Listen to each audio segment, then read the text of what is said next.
hayáis incorporado posteriormente, muy bienvenidos. Y no sé si os ha pasado, tradicional, ¿cuántos de vosotros habéis ido al colegio? ¿Podéis levantar la mano? El colegio, no hablo de, aunque sea en algún momento de vuestra vida.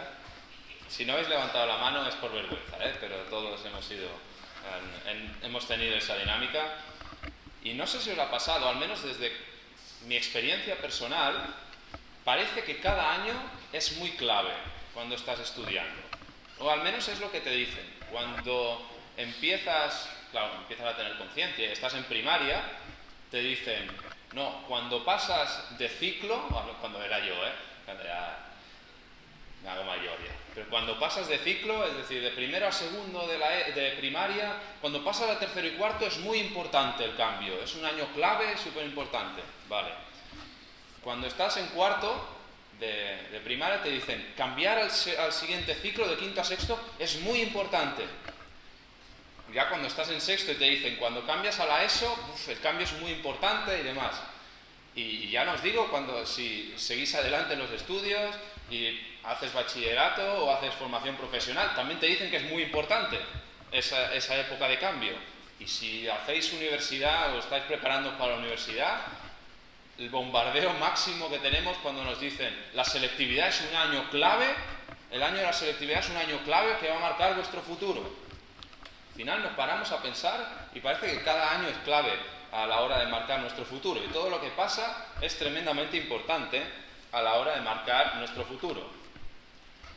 Cierto es, bueno, también me lo dijeron a mí este año, dicen, este año te vas a casar, es un año que va a marcar el futuro de una forma muy directa. Y sí, este caso sí que marca, pero lo cierto es que parece que en nuestro entorno cada año es importante. Incluso cuando empezamos un año nuevo, un curso nuevo y demás, siempre nos hacemos, parece, los típicos propósitos, ¿no? Iré más al gimnasio, haré cambio de hábitos, haré dieta, leeré más libros y demás. Parece que cada año es el más importante de nuestras vidas.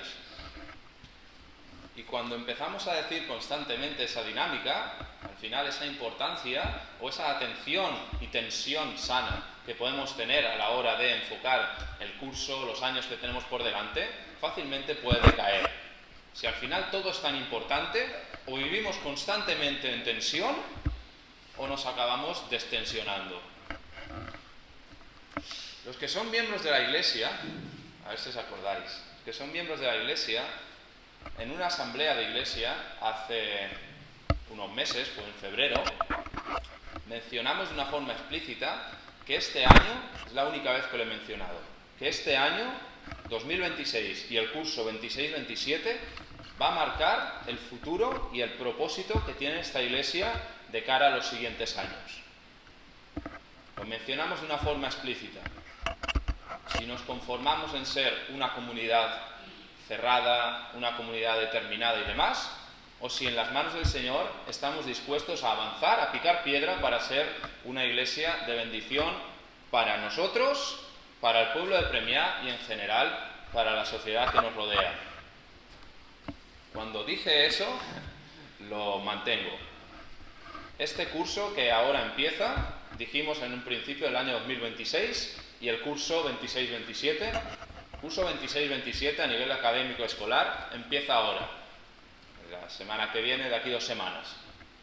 Tengamos presente que no es simplemente una forma de hablar, sino que el Señor nos está llamando a todos y cada uno de nosotros a reflexionar, porque este año que viene, este curso que entra, puede ser tremendamente importante para la vida de la Iglesia, sí, pero también para la vida de todos y cada uno de nosotros. Estamos llamados a poner una atención severa, una atención directa a lo que el Señor está preparando, la vida de la Iglesia, pero también la vida de cada uno de nosotros, y delante del Señor pedirle que este año 26-27, curso 26-27, pueda ser un curso en el que sea Él el que dicte las prioridades, el que sea Él el que modele nuestra vida, nuestra Iglesia, y que nos haga conscientes y enfocados hacia el propósito que Él tiene para todos y cada uno de nosotros. La predicación de hoy es importante, todas lo son. Pero la predicación de hoy es importante. Os animamos a que no solo la veamos ahora, sino a que también la podamos escuchar posteriormente. No solo a que la compartamos y demás, como solemos hacer, podemos decir, sino a que la compartamos con propósito. Estamos diciendo que este curso es importante, no solo para nosotros los que estamos aquí, no solo para los miembros oficiales de una iglesia, sino para las personas también que nos rodean. Escuchemos también la predicación posteriormente, porque lo dicho, este año, este curso que entra, es un curso con retos, es un curso que nos va a testear en muchos sentidos como personas, y es un curso para el que el Señor nos pone un rumbo directo, y ahora vamos, nos pone un rumbo directo que debemos desear y que debemos pedirle a Él que nos pueda enfocar en esa dinámica. La iglesia de Tesalónica. Tesalónica, ¿quién sabe dónde está Tesalónica? Eso lo dijimos, me acuerdo, hace casi 2 años, en un culto de oración, que dije que si sois fans del baloncesto, hay un equipo que está en Salónica, actual, que está en Grecia, un equipo famoso de baloncesto en Grecia, y digamos que sí, es conocida la ciudad ahora mismo por el equipo de baloncesto. Era una ciudad de Grecia, en aquel momento era Grecia, en la zona de Grecia / Macedonia. Podéis haceros una idea más o menos de dónde está Grecia, al lado este de Europa, cerca de Turquía.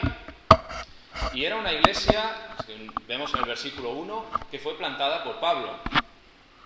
Fue plantada por Pablo y por sus discípulos. Era una iglesia estable, era una iglesia que había recibido muchos golpes, era una iglesia que había recibido mucha dificultad, pero que aún así era una iglesia que se mantenía firme y era un ejemplo también para nosotros hoy.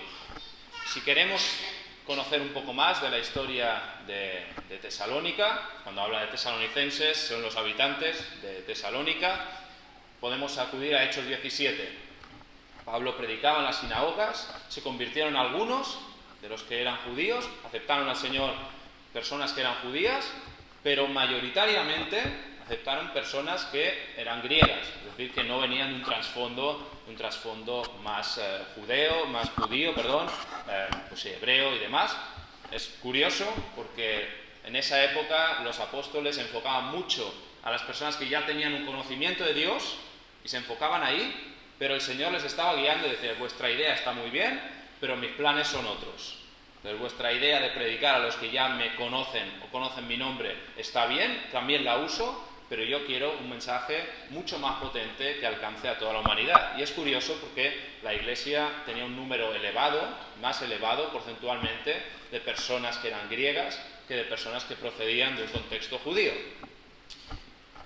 Y era una iglesia difícil, y pasó momentos difíciles, porque si leemos Hechos 17, la iglesia, en principio, vemos que luego posteriormente lo pasa mal, pero vemos que a Pablo y a sus discípulos y a las personas que le acompañaban les apedrearon. Hubo una turba de personas, una masa de personas exagerada, que fue con intenciones violentas a echar a Pablo y a los apóstoles que estaban, y a los acompañantes de Pablo que estaban predicando con él. Tuvieron que salir por patas, si me permitís la expresión. Tuvieron que salir huyendo y se fueron a Berea. Por patas. La iglesia de Tesalónica se quedó allí, pero Pablo tuvo que salir corriendo. Y aún así podemos pensar que, una iglesia en un ambiente hostil, en un ambiente difícil, en el que se le ha ido el superhéroe como es Pablo, que predicaba y demás, parece que la iglesia está condenada a ser un fracaso. Pues no. O sea, la iglesia, aunque no estaba Pablo, aunque no estaba Silas, aunque no estaban las personas que la habían fundado, levantado y sostenido con poder y con denuedo y palabra y demás, a pesar de eso, la iglesia fue de testimonio y sigue siendo de testimonio para nosotros a día de hoy. Lo que hemos dicho antes, abramos los oídos, porque la iglesia de Tesalónica, en sus características, es un ejemplo directo para todos y cada uno de nosotros. Es un espejo ideal en el que el Señor nos muestra y nos dice: mirad vuestra propia vida porque en este curso 2026-2027 que ahora empiezo, quiero que seáis de este mismo estilo y que tengáis este mismo corazón. Hay 3 elementos característicos de la iglesia de Tesalónica y de la dinámica que tenemos entre Pablo y Tesalónica. Supongo que seremos breves hoy. Supongo que seremos breves. Pero os animo a que seamos breves o no, a que pongamos atención, porque son textos y son un pasaje que tiene mucho jugo. Vemos que en los versículos 2 y 3, primero es la introducción, como hemos dicho, en los versículos 2 y 3 nos muestra la actitud que tenía Pablo y los colaboradores con la iglesia de Tesalónica de una forma indirecta. Y está diciendo activamente que Pablo, de una forma recurrente, o sea, era constante, daba gracias al Señor por lo que el Señor estaba haciendo en la iglesia de Tesalónica. La iglesia de Tesalónica era conocida porque era una iglesia fiel. Y Pablo veía ese testimonio activo que estaba haciendo la iglesia de Tesalónica y la reacción fue dar gracias a Dios constantemente por el testimonio, por lo bien, por la bendición que estaba causando la iglesia de Tesalónica alrededor, ahí donde estaban. Fijaos en algo curioso. Pablo está dando gracias por un testimonio, por una bendición, en que en principio él no es depositario de esa, no es receptor de esa bendición. Pero Pablo conoce que la iglesia de Tesalónica está actuando bien y le da alegría que la iglesia esté actuando bien, que esté siendo de bendición, y aunque directamente no es beneficiario de esa actitud, le da gracias al Señor constantemente, diciendo: Señor, gracias por lo mucho y bien que usas a la iglesia de Tesalónica ahí donde la has puesto. Aquí hay 2 elementos que son importantes y se desprenden del mismo concepto. La oración. El gran desconocido. Uno de los grandes desconocidos de nuestra vida diaria. La oración, decimos mucho, la hablamos mucho, está mucho en nuestra boca, pero a veces desconocemos las implicaciones reales que tiene. A veces tenemos un conocimiento más difuso de lo que es la oración. La oración o decir estoy orando por ti es la respuesta potencialmente más fácil que podemos tener ante la incomodidad de alguien que nos está diciendo algo que le incomoda o que le duele o que le molesta o que está pasándolo mal en su vida. A todos nos pasa, ¿eh? Cuando alguien nos dice: mira, pues yo estoy pasando por esto, por un mal momento. Muchas veces no sabemos ni qué decir. La respuesta lógica, la respuesta cristiana, es decir: oraré por ti. Está bien, es una buena respuesta. Pero ¿cuántas veces decimos esto y tiene un reflejo real en nuestra vida de oración? Cada uno de vosotros y yo mismo que se examine, ¿eh? No estoy acusando a nadie, simplemente estoy diciendo que la oración es algo que se dice mucho y es un recurso que tenemos de una forma relativamente fácil, pero que a veces se nos puede olvidar de poderlo llevar de una forma consecuente. Otro elemento que es importante aquí: cuando estamos orando, tenemos un tiempo de oración, muchas veces, muchísimas veces, solo hacemos referencia a lo que nos atañe en nuestro círculo personal o en nuestro círculo comunitario. Sí, muchas veces agradecemos al Señor por las bendiciones que nos ha dado a nosotros. Sí, muchas veces pedimos al Señor por los motivos de angustia que le preocupan a la gente que nos rodea. No digo que no lo hagamos, ¿eh? A veces y muchas veces seguro que lo hacemos todos y cada uno de nosotros. Pero este elemento que hace Pablo respecto a los tesalonicenses a veces se nos olvida. Nos acordamos de elementos que nos afectan directa o indirectamente. Pero de bendiciones que quedan lejos, como las tenemos lejos, nos olvidamos. de la bendición que pueden haber en personas o en iglesias, en territorios determinados y demás, muchas veces no somos ni conscientes. O podemos leer alguna noticia que pueda ser interesante, decir, uy, están haciendo, o tal iglesia está haciendo un testimonio bueno en tal sitio. Pues vale, pues muy bien. Pero el pasaje bíblico nos advierte de algo. La oración no solo es algo que se debe circunscribir a tu círculo más pequeño, sino que también tienes que estar alegre y tienes que agradecer al Señor por lo que hace en cualquier ámbito de toda la geografía mundial. ¿Eres consciente o sabes de un hermano que está cuidando a otro, o de un hermano que le está ayudando a otra persona y le está siendo de bendición? Aunque no seas tú el objeto de esa bendición, pero eres consciente de ello, pues te animo a que si eres consciente de ello, no dejes pasar la oportunidad de decirle al Señor, Señor, conozco esta realidad, conozco el bien que está haciendo este hermano, gracias por el testimonio que está dando. Agradezcamos las bendiciones aunque no vayan directamente a nosotros. Solo podremos ser una iglesia enfocada correctamente según el modelo bíblico si agradecemos las bendiciones que recibimos, pero si también entendemos las bendiciones que reciben otras personas o que otros hermanos pueden usar para bendecir a las personas que nos rodean.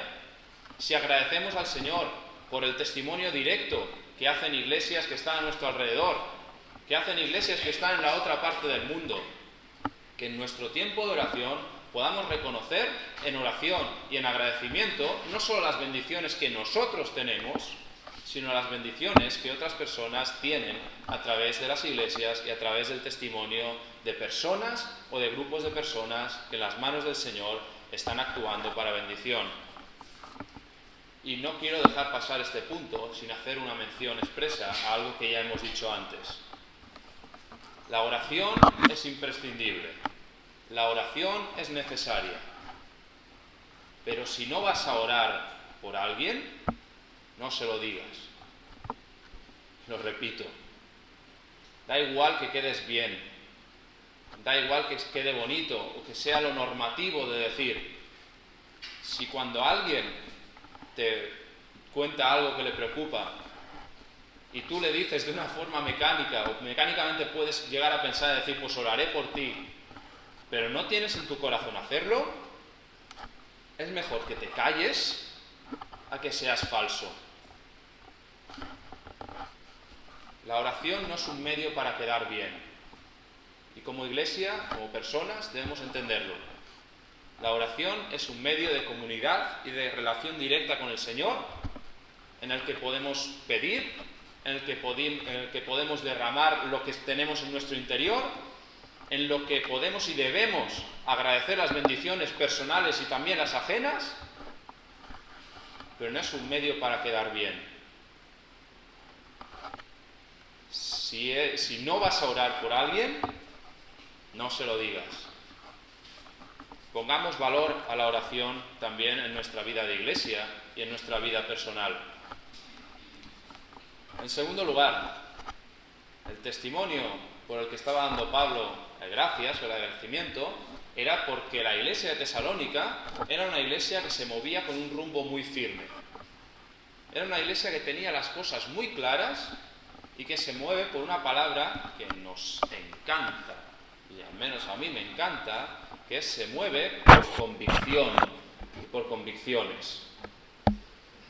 No solo estamos hablando de que la iglesia de Tesalónica creía en Dios, sino que estamos diciendo que la iglesia de Tesalónica tenía convicciones firmes sobre quién era el Dios en el que estaba creyendo y cómo quería ese Dios que andasen en su vida diaria. Sí, fijaos que en estos versículos hasta el 6, del 4 al 6, vemos que sí que seguían el ejemplo de Pablo. Sí, el ejemplo de Pablo era importante.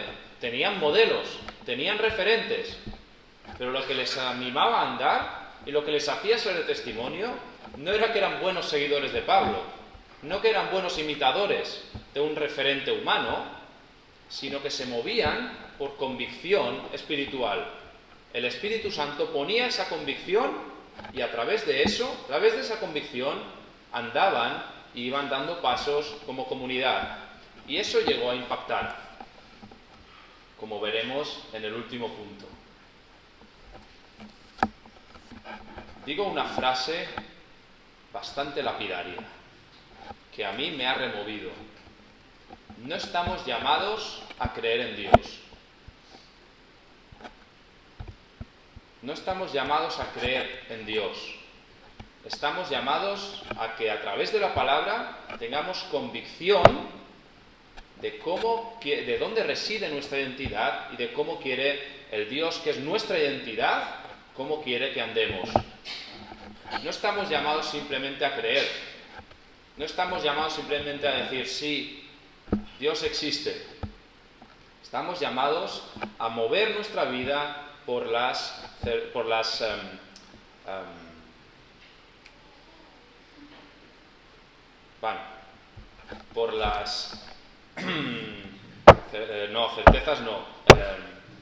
convicciones, por las convicciones que el Señor pone a través de su palabra en nuestra vida. Vale, pregunta fácil. Hay mucha gente a nuestro alrededor que se mueve convencida de lo que hace. ¿Cómo podemos decir que las convicciones son las adecuadas? Porque sí, esto es muy fácil de decirlo, ¿eh? Decir, bueno, tengo mis convicciones y me muevo en base a mis convicciones. Ya, pero ¿son las convicciones que el Señor quiere? ¿Son las convicciones correctas? ¿Sí o no? Hay un triple paso, hay una triple check para poder revisar cuáles son nuestras convicciones y si están realmente alineadas con la voluntad del Señor. El primero es, ¿de dónde vienen tus convicciones? ¿Dónde están arraigadas tus convicciones? ¿De dónde sacas tus convicciones? Puede ser que nuestras convicciones las saquemos de lo que hemos ido aprendiendo en nuestra vida.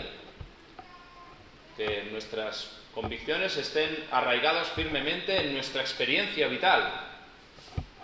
Puede ser que nuestras convicciones espirituales estén arraigadas en lo que nosotros creemos, que dice la palabra del Señor. Pues nos estaríamos equivocando si realmente lo enfocamos así. Nuestras convicciones, de una forma explícita, deben provenir de la palabra del Señor. Deben provenir del texto bíblico. Es bueno y necesario tener modelos, tener personas de referencia, tener predicadores que nos muevan el corazón y que nos puedan llevar a pensar. La respuesta es sí, por supuesto. Pero qué necesario es que constantemente estemos comprobando si lo que escuchamos en internet, en la iglesia, de los hermanos, en nuestras lecturas, si esto que escuchamos realmente está fundamentado en la palabra o no. Qué necesario es, como predicamos la semana anterior, la semana pasada, qué necesario es que podamos revisar de nuestra experiencia si está arraigada las convicciones basadas en la experiencia, si están arraigadas en la palabra o si simplemente son una serie de tradiciones o costumbres que tenemos. Tengámoslo claro, las convicciones, bíblicamente hablando, deben salir y extraerse de la palabra. Nuestros modelos, nuestras referencias, nuestras costumbres, nuestros predicadores, siempre deben pasar por el tamiz del texto bíblico. Siempre, sin excepción. Una vez lo dijimos en una predicación, no hacía mucho que estaba por aquí. Y yo dije, lo que yo os diga, no me creáis de primeras. No me creáis. Id al texto bíblico, cotejadlo, estudiadlo, comparadlo, y si realmente veis que es firme y que encaja con el texto bíblico, entonces, gloria al Señor. Pero porque sea David el que lo hable, directamente no os lo creáis. Porque sea otra persona, no os lo creáis como este es un iluminado. Nuestras convicciones no vienen ni de personas, ni de tradiciones, ni de opiniones. Vienen en exclusiva y deben venir en exclusiva de la palabra. En segundo lugar, hemos dicho, ¿cómo saber que nuestras convicciones son las adecuadas a nivel espiritual? En primer lugar, es de dónde vienen. En segundo lugar, ¿qué provocan en nosotros? ¿Qué provocan? ¿Qué situaciones provocan en nuestras vidas?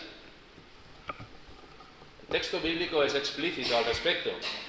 Si conocemos lo que ha hecho el Señor Jesús en la cruz, resucitando, y si ha entrado en nuestros corazones, y si ha cambiado nuestra identidad, si somos conscientes de ello, y si ahí está nuestra identidad y nuestras creencias, nuestras convicciones se desprenden de ello, la consecuencia es gozo.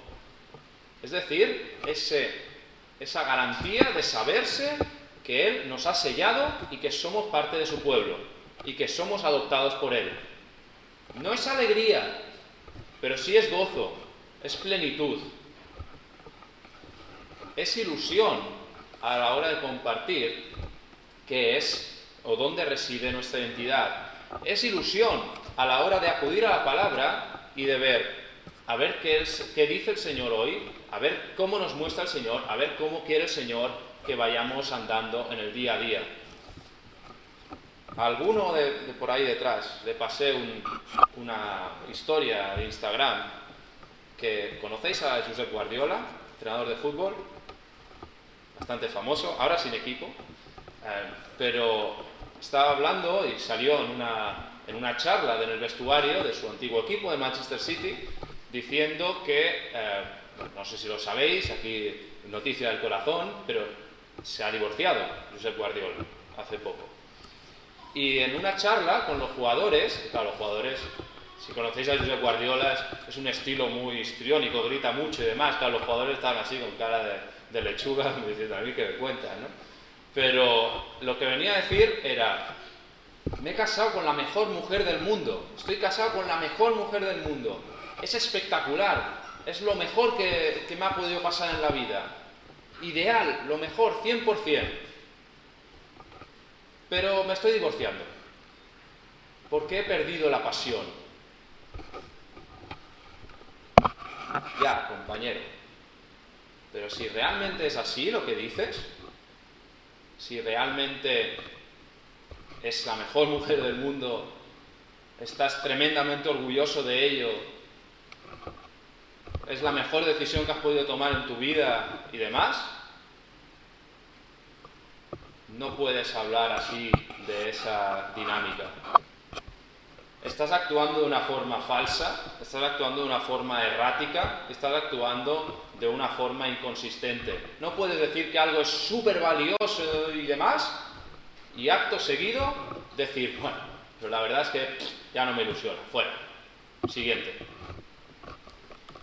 No sé si os pasa a vosotros, pero ¿cómo hablamos de las personas a las que queremos? Yo puedo decir que me he casado con la mejor mujer del mundo.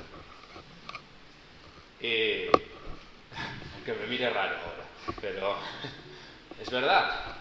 Pero lo cierto es que cuando, y eso hubo una persona que también está por ahí sentada, que me lo dijo en su momento, me dice, es que cuando hablas de ella te brillan los ojos. Y digo, claro, porque es la mejor mujer del mundo. Y cuando estamos hablando, si tenéis hijos, y cuando habláis de vuestros hijos, independientemente de que hagan lo que hagan, independientemente de que a veces no estés de acuerdo con ellos, cuando tú hablas de tus hijos, si realmente quieres a tus hijos, eso se nota en tu mirada.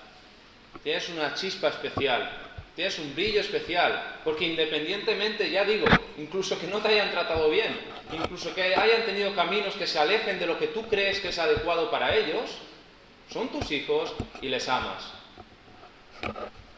La obra del Señor Jesús es mucho mayor que cualquier historia de amor que podamos imaginar en nuestro caso y en general.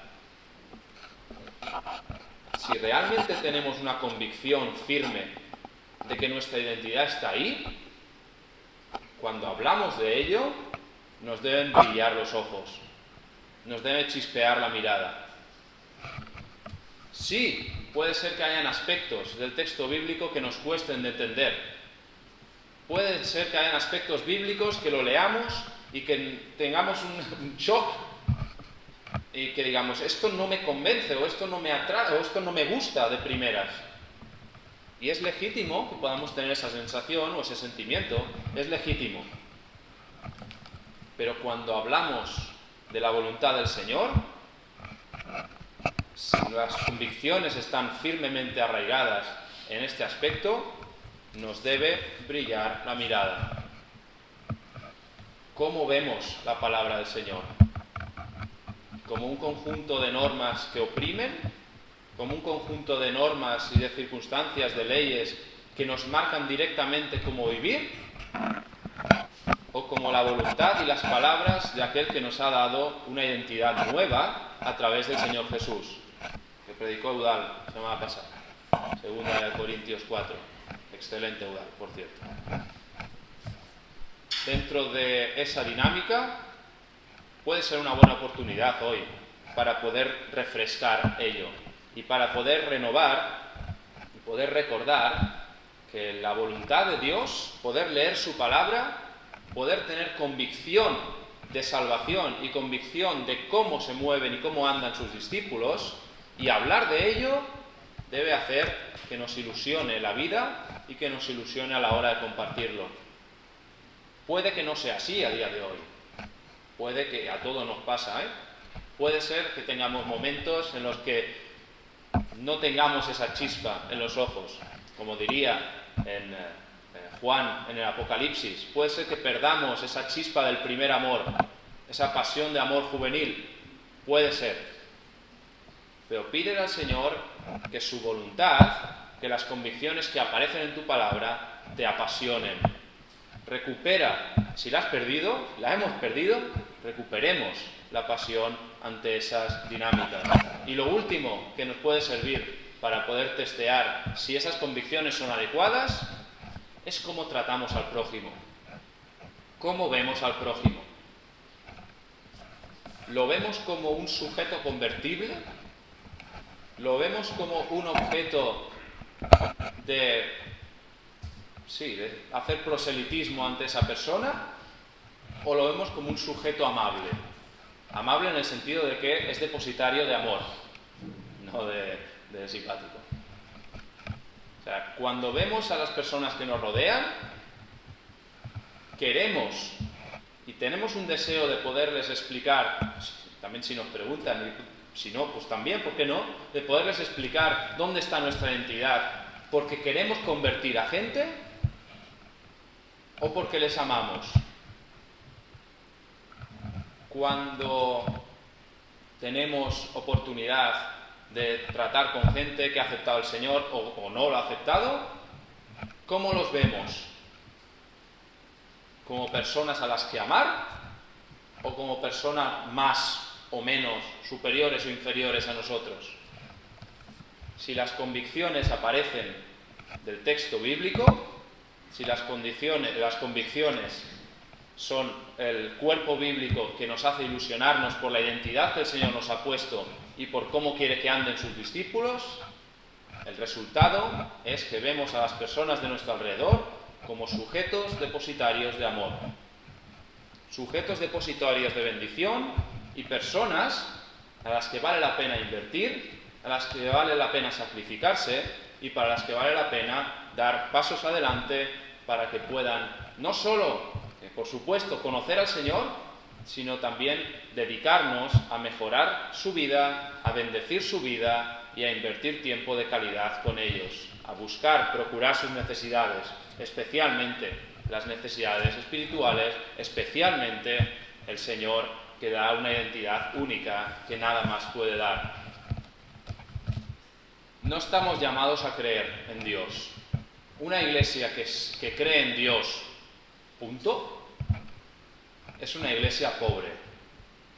Un cristiano que simplemente cree en Dios, lo siento, es polémico, lo sé, pero es un cristiano que cree en Dios y ya, no es un cristiano bíblicamente maduro.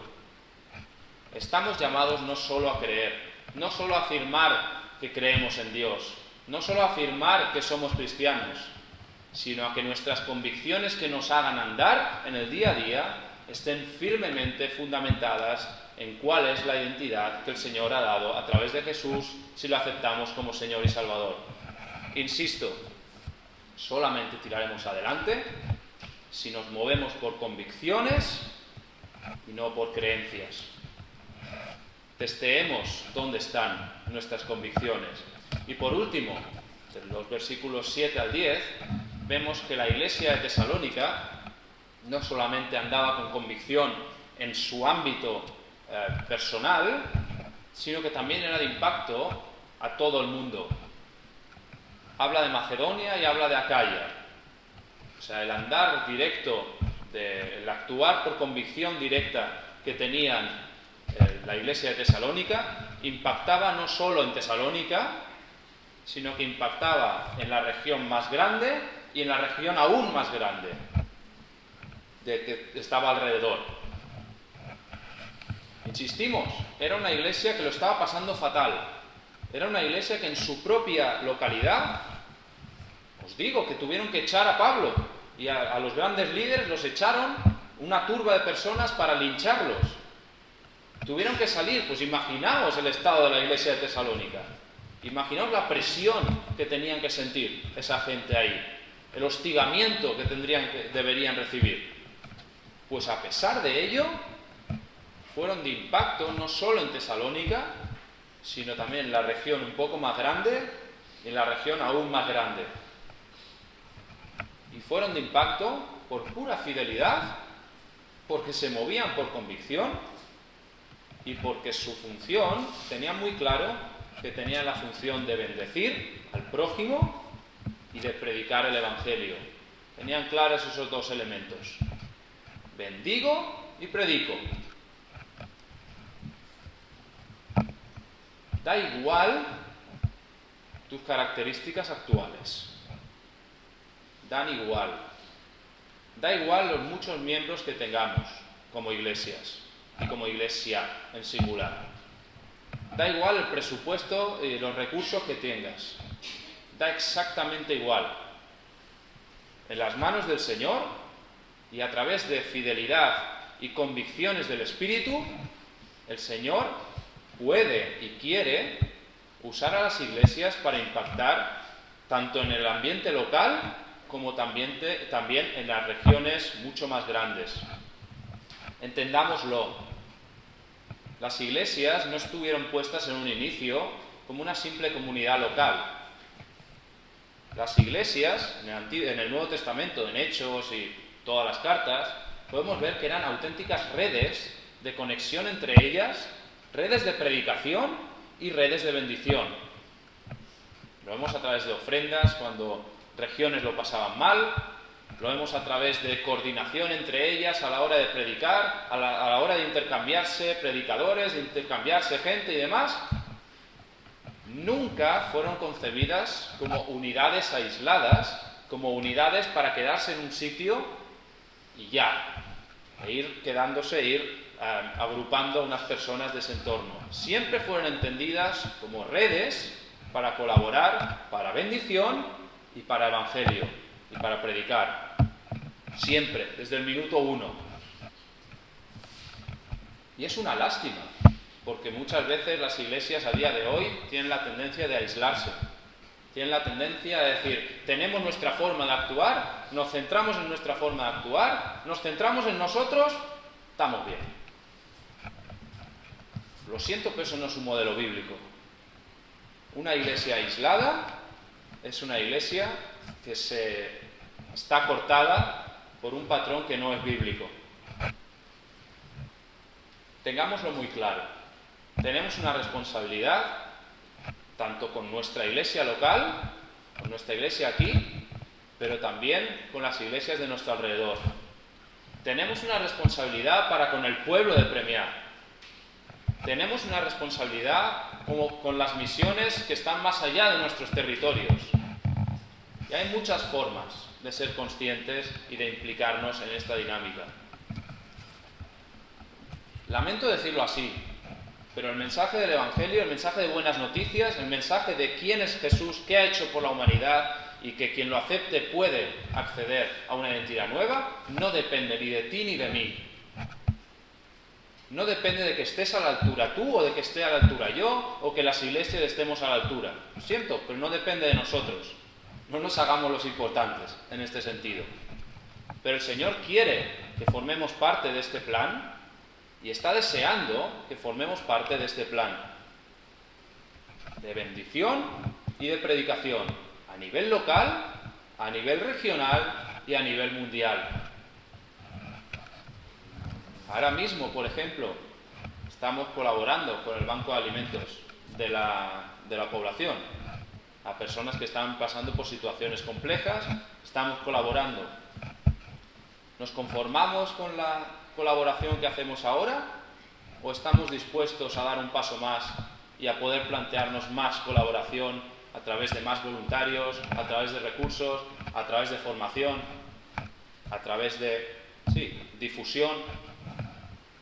¿Estamos dispuestos como Iglesia a entender las realidades de nuestro entorno, las necesidades de nuestro entorno y ver que también estamos llamados a ellas? ¿O simplemente nos conformamos tal y como estamos? ¿Estamos llamados, estamos conformes con estar aquí en nuestra iglesia en la que estamos estables y estamos bien y dejar de lado de que hay otras iglesias que están pasando por situaciones complejas?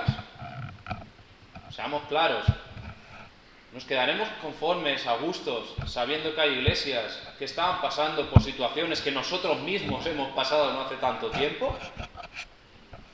Hemos hablado del caso de San Feliu, hemos hablado de otras iglesias a las que hay interés en poder ayudar en este sentido, en poder acompañar. ¿Tenemos deseo de mostrar esas convicciones y esa ilusión también a las iglesias que nos rodean? ¿O nos la quedamos solo para nosotros? ¿Tenemos deseo de compartir ilusión a las personas que nos rodean? ¿Tenemos deseo de compartir ilusión, esa chispa en los ojos que hablábamos, también a iglesias que quizá la han perdido? Estamos llamados a ello. ¿Tenemos ilusión a la hora de seguir conectado con misioneros de aquí y de allí, sabiendo de que el Señor puede hacer que a través de oración, a través de contacto, a través de contacto directo, a través de Olivia, David, a través de los contactos que podemos tener con misiones, a través de ello, también el Señor puede usarnos para bendecir? ¿Estamos dispuestos a ello? Porque el texto bíblico nos dice que no solo estáis llamados a Tesalónica. Si vamos a Hechos 1:8, también es bastante explícito. Sí, estaban llamados a predicar en Jerusalén, pero también en Judea, en Samaria, en toda la tierra. El Evangelio no depende de la Iglesia de Premiá, ni depende de ti, ni depende de mí. Pero el Señor quiere que formemos parte de este plan. ¿Queremos? ¿Estamos dispuestos en este curso 2026-27 a seguir dando pasos adelante y a no conformarnos tal y como estamos y a poder abarcar ahí donde el Señor nos pone? No pongamos excusas. Da igual que seamos más, que seamos menos, que tengamos más recursos, que tengamos menos, que tengamos más trabajo o que tengamos menos, que tengamos más disponibilidad o más años o tengamos menos. La iglesia de Tesalónica fue usada en un contexto tremendamente difícil. El Señor puede y quiere usar también a la iglesia de Premiá, a todos y a cada uno de vosotros, ahí donde nos ponga, pero también con una visión regional y con una visión internacional. Tengamos el deseo de seguir bendiciendo a nuestro alrededor, cada vez más. Tengamos el deseo de compartir la ilusión del Evangelio también con otras iglesias que quizá no la tienen a día de hoy. Y tengamos el deseo y la ilusión de seguir orando e invirtiendo por personas que profesionalmente también están predicando el Evangelio en terrenos en los que quizá no los vemos, que están lejos, pero que también forman parte de la red de contactos que es el pueblo de Dios. Así pues, el Señor nos da elementos que pensar y nos marca un rumbo bastante directo sobre qué debe ser la Iglesia y a qué aspira a ser la Iglesia, por tanto, todos y cada uno de nosotros en este curso que se presenta de aquí en adelante. Seamos personas que agradezcamos al Señor no solo nuestras bendiciones, no solo las bendiciones que tenemos nosotros, sino que nos alegremos de la bendición y del testimonio y del buen hacer de otros hermanos que bendigan a comunidades, que bendigan a otros hermanos. No solo ores al Señor agradeciendo por lo que tú recibes, sino ora agradeciendo por el testimonio que se da a lo largo del mundo. Y no te olvides, la oración es algo importante. No digas que vas a orar si luego no estás dispuesto a hacerlo. En segundo lugar, el Señor no quiere que creamos en Él. No quiere iglesias que sean creyentes. Quiere iglesias que se muevan a través de convicción espiritual, que esté arraigada en la palabra, que les lleve a tener ilusión por ello, estén y luchen con algunos aspectos o no, pero que cuando hablen de su identidad, que le brillen los ojos y que puedan ver a las personas que les rodeen como sujetos a los que amar, sujetos de bendición, sujetos a los que tratar con dignidad y con cariño. Y por último lugar, quiere el Señor, de una forma clara, que seamos personas e iglesias que no solo se queden en un aspecto local, personal y demás, sino que sean conscientes que son una red de bendición y predicación, tanto en este pueblo, como en nuestras regiones, como en todo el mundo. Que podamos querer tener el deseo de seguir bendiciendo en las áreas en las que tenemos a nuestro alrededor, a través de las herramientas que tenemos a nuestro alrededor. Que queramos y tengamos deseo de seguir predicando y seguir reavivando, y que podamos también transmitir esa chispa del Evangelio a personas que la hayan perdido.